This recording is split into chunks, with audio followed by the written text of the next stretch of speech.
একদিন ছোট্ট একটা ছেলে তার বাবার কাছে এসে বলে, বাবা আমার হোমওয়ার্কটা একটু করে দিবে, কালকে স্কুলে জমা দিতে হবে। তার বাবা তার পরিবারের টানা পূরণের জন্য খুবই হতাশাগ্রস্ত ছিল। কিভাবে ছেলে মেয়েকে মানুষ করবে, কিভাবে বাসা ভাড়া দিবে, স্ত্রী সন্তানের সুখের জন্য টাকার মতো একটা ঘর করবে, সাংসারিক জীবন নিয়ে খুবই পেরেশান ছিল। তো বাবা তার ছেলেকে ধমক দিয়ে বলছে, যাও এখান থেকে, আমি এখন কিছুই করতে পারবো না। তো ছেলেটা মন খারাপ করে তার রুমে চলে যায়। গিয়ে সে নিজেই নিজের মতো করে চেষ্টা করে। কিছুক্ষণ পর তার বাবার যখন রাগ কমে, তখন ভাবলো ছেলেটার সাথে এরকম ব্যবহার করা আমার একটু উচিত হয়নি। যাই গিয়ে দেখি ও কি করছে। ছেলের কাছে গিয়ে দেখে ছেলেটা তার খাতায় একটা রচনা অর্ধেক লিখেছে। তো সেই রচনাটা বাবা পড়তে শুরু করে। ছেলে লিখে, বার্ষিক পরীক্ষা আমাদের কাছে খুবই কঠিন মনে হয়, কিন্তু এই ভেবে আমি খুবই আনন্দিত হই বার্ষিক পরীক্ষার পরে ছুটি পাওয়া যায় এবং বন্ধু বান্ধবের সাথে খেলাধুলা করা যায়, বিভিন্ন জায়গায় বেড়ানো যায়। এই জন্য আমি বার্ষিক পরীক্ষাকে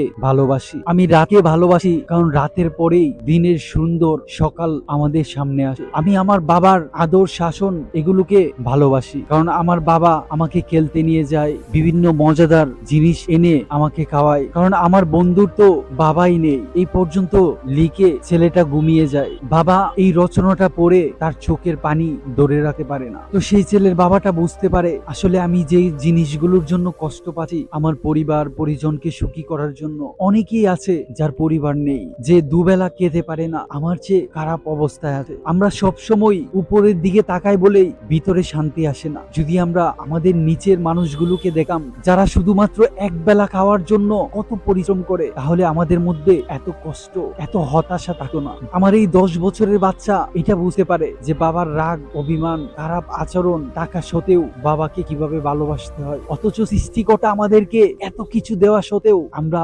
ঘরের জন্য, একটু ভোগ বিলাসের জন্য মানুষকে কত অপমান করে কথা বলি। অথচ একটু যদি বিবেকবান হওয়া যায়, তাহলে এই ছোটখাটো বিষয়ের জন্য মানুষকে কষ্ট দেওয়া কতটা নির্বুদ্ধিতা, সেটা আমরা বুঝতে পারতাম। একদিন একটা ছেলে খুবই হতাশাগ্রস্ত ছিল। কখনোই সে ভিতর থেকে শান্তি পাচ্ছিল না। কোনো কাজে সে তার ফোকাসকে ধরে রাখতে পারে না। তো একদিন গ্রামের এক বৃদ্ধ ব্যক্তির কাছে গিয়ে জিজ্ঞেস করলো, দাদা আমি কোনো কাজ ঠিক মতো শেষ করতে পারি না, বা আমার মনোযোগে ধরে রাখতে পারি না, কেমন যেন ভিতরে একটা হতাশা কাজ করে, কি যেন নেই, আপনি কি বলতে পারেন কেন এমন হচ্ছে? তখন জ্ঞানী মুরব্বী ব্যক্তি বলল, তুমি আমার জন্য এক গ্লাস পানি নিয়ে এসো। তারপর সে ছেলেটা এক গ্লাস পানি নিয়ে আসে, বলে তুমি এটা 10 মিনিট ধরে রাখো। তারপর সে 10 মিনিট সেটা ধরে রাখে। জ্ঞানী মুরব্বী ব্যক্তি বলল, তুমি যদি এই পানিটা 24 ঘন্টা ধরে রাখো, তাহলে তোমার কেমন লাগবে? তখন সে ছেলেটা বলল, আমার হাত ব্যথা হতে শুরু করবে, এমনকি আমার হাত অবশ হয়ে আমার শরীর অবশ হয়ে যাবে। তখন সে জ্ঞানী মুরব্বী ব্যক্তি বলল,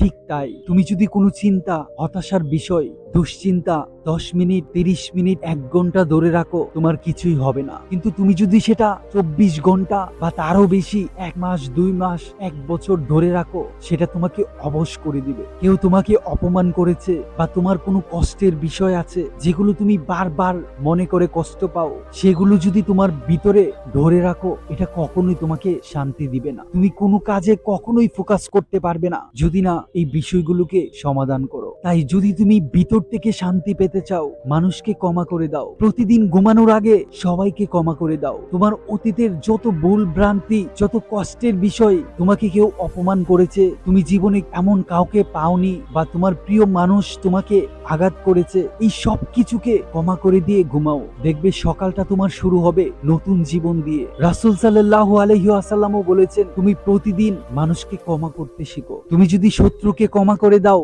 তাহলে সেই শত্রুর প্রতি তোমার যে অভিযোগ, এগুলো শেষ হয়ে যায়। তোমার ভিতরটা তখন খালি হয়ে যায়, তখন তোমার ভিতর প্রসন্ন থাকে, শান্তি বিরাজ করে। আর তখনই তুমি কোনো কাজে ফোকাস করতে পারবে, মনোযোগ ধরে রাখতে পারবে। এতেই তুমি দুনিয়াতে শান্তি পেতে পারো, আখিরাতেও শান্তি পেতে পারো।